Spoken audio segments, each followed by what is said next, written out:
जय महाराष्ट्र मित्रांनो, मी तुम्हाला एका अशा कायदेशीर गोष्टीविषयी माहिती देणार आहे. त्यासाठी हा व्हिडिओ आपण शांत चित्ताने आणि मनपूर्वक देऊन ऐकावं. मित्रांनो, तुम्हाला मी आज या विषयावर माहिती देणार आहे की हक्क सोड काय आहे आणि ते कसा हक्क सोडतात याबद्दल मी तुम्हाला सविस्तर माहिती देणार आहे.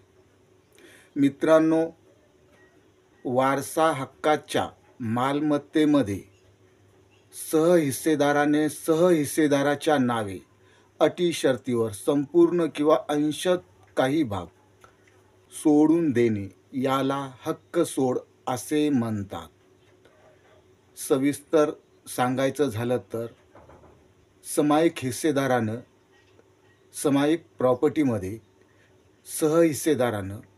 सहहिस्सेदाराच्या नावे अंशतः किंवा काही भाग अटी शर्तीवर सोडून द्यायचा असते, त्यांना द्यायचा असते. यालाच हक्क सोड म्हणतात. मग हा हक्क सोड कुठं केला जातो तर हा हक्क सोड दुय्यम निबंधक कार्यालयामध्ये केला जातो.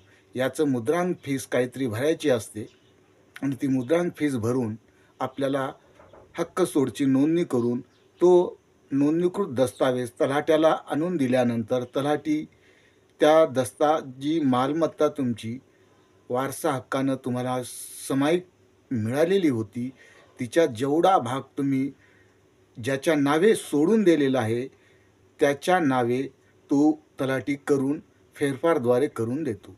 याला हक्क सोड असे म्हणतात. आता मित्रांनो, तुम्हाला हक्क सोड याबद्दल सविस्तर माहिती मिळाली असेल. धन्यवाद.